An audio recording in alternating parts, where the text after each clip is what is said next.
avanço da Covid-19 e o plano de vacinação no Brasil são temas da entrevista de Maria Tereza Cruz, que você acompanha a partir de agora.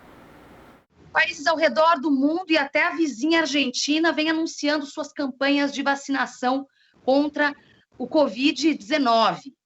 No Brasil, no entanto, existe uma sensação de que estamos sem estratégia, estamos sem um plano específico para a imunização da população, enquanto, claro, governantes ficam politizando a questão da vacinação. E no meio disso tudo, festas de fim de ano, férias, fazem preocupar em possível aumento de casos do coronavírus, portanto, uma lembrança indigesta de que a pandemia não terminou. Sobre tudo isso, a gente conversa a partir de agora com Guilherme Werneck, vice-presidente da Abrasco, a Associação Brasileira de Saúde Coletiva, e professor da UERJ e UFRJ, a quem eu dou meu bom dia. Como vai, Guilherme?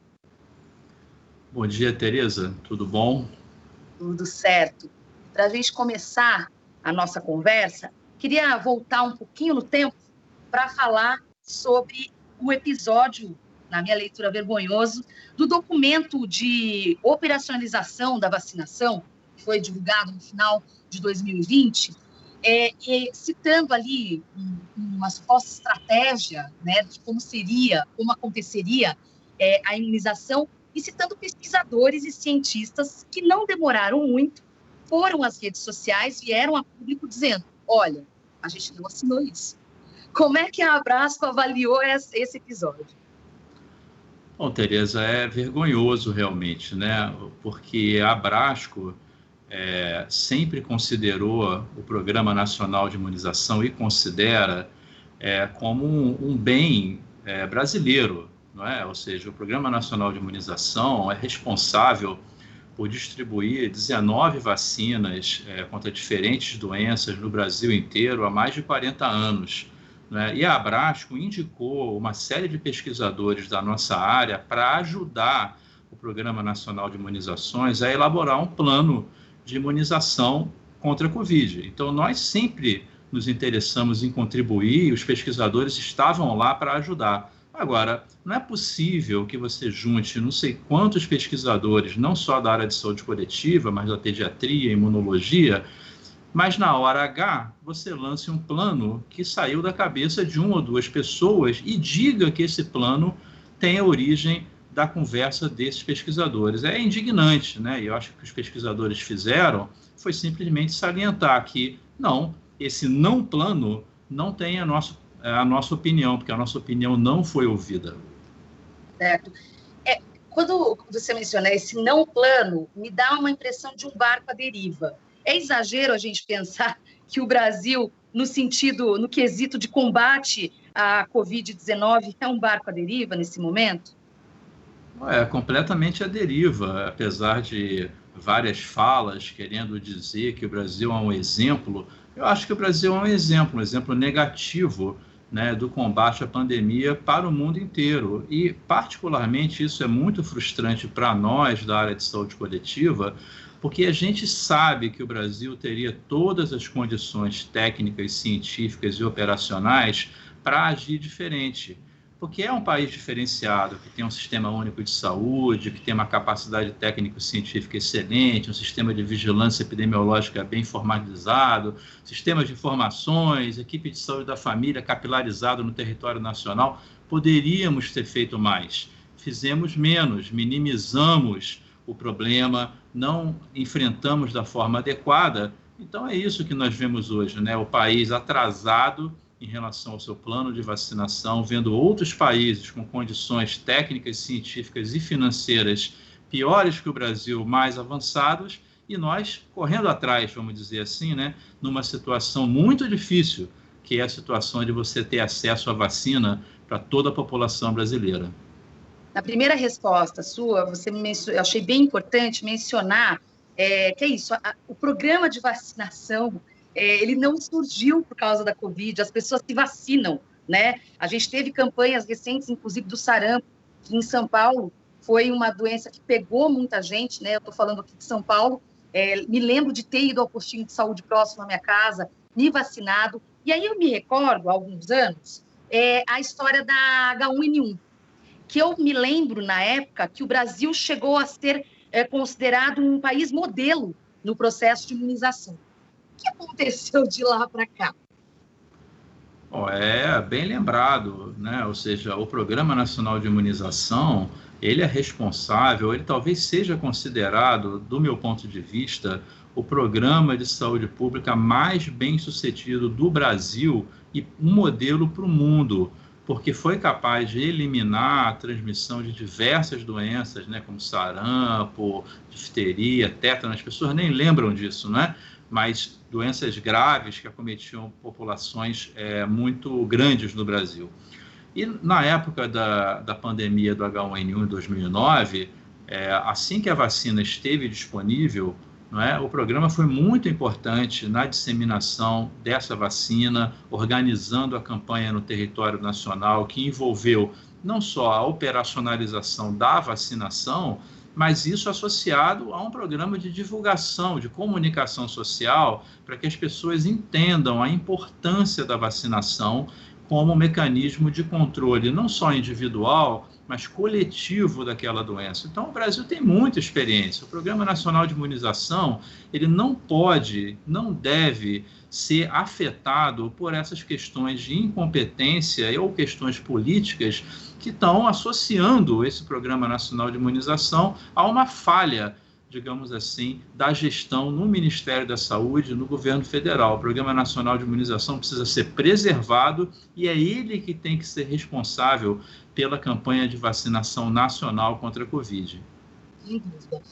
E ainda sobre isso, sobre a importância da imunização, da vacinação, tirando o aspecto político, que aqui me interessa saber do aspecto técnico com você, muita gente fica falando assim, cadê minha liberdade de decidir se eu quero tomar vacina ou não, enfim. Qual que é a importância das pessoas se vacinarem? Parece ridículo a gente falar isso, mas eu acho importante trazer isso à baila, que existe essa coisa assim, tudo bem, eu não estou no dito grupo vulnerável, né? Tenho 35 anos, gozo de saúde boa, não tenho nenhum problema pregresso, mas, poxa, eu vou lá, estou contaminada, estou assintomática e posso passar para o meu pai, por exemplo, que acabou de se curar do câncer. Qual que é a importância, então, dessa imunização coletiva? Bom, então as vacinas, elas têm dois grandes efeitos, não é? Um efeito que a gente chama de o efeito individual, que é o efeito na pessoa que recebe a vacina.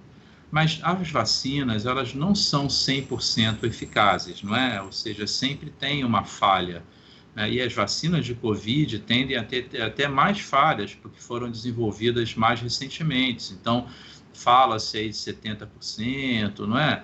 Ou seja, de cada 10 pessoas, 7 conseguiriam ser protegidas, ou seja, você ainda teria muitas pessoas, mesmo vacinadas, que não seriam protegidas. Então, só a vacina não protege só o indivíduo, mas na medida em que diminui a quantidade de pessoas que possam adoecer e transmitir, ela indiretamente protege a população como um todo, mesmo aqueles que não foram vacinados. Mas para isso é necessário que muita gente seja vacinada. Então, as metas de vacinação, por exemplo, para controle de sarampo, controle da poliomielite, eram colocadas acima de 90%. Não é? Claro, são doenças que se transmitem com mais facilidade de Covid, mas também tem vacinas bem melhores.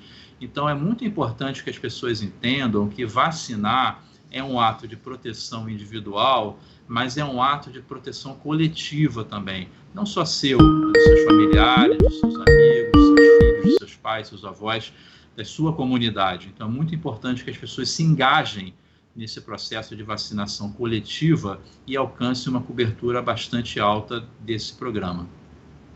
Para a gente encerrar, Guilherme, queria saber, muita gente fala, a opinião pública leiga, fala assim, nossa, em que pese todos esses debates, Coronavac, AstraZeneca, tal, enfim, nossa, como que uma vacina ficou pronta em meses?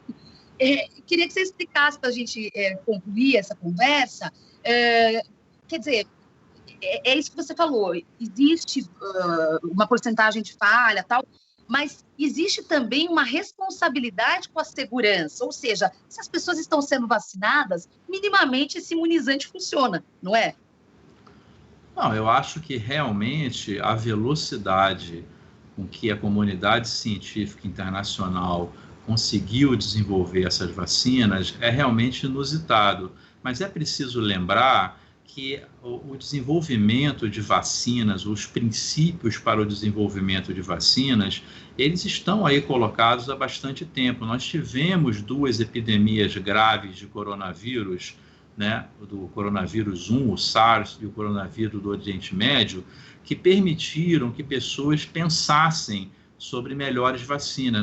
Não chegaram a desenvolver as vacinas porque essas 2 doenças não viraram uma pandemia, mas as bases para o desenvolvimento de novas vacinas estavam ali colocadas. Então, ninguém saiu do zero nesse momento, não é? Então, foi um esforço coletivo imenso da comunidade científica, baseada no conhecimento que vem sendo acumulado, e todas as fases, é importante isso ser salientado, todas as fases de teste foram realizadas de forma adequada, né? São várias fases, a fase laboratorial, fase 1, fase 2 de segurança, fase 3 agora testando em populações.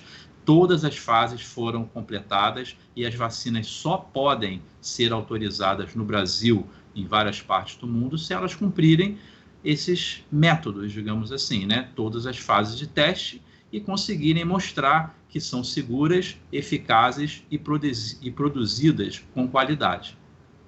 Ou seja, gente, vamos deixar a opinião de lado e ir atrás da ciência, da informação, que é isso que vale.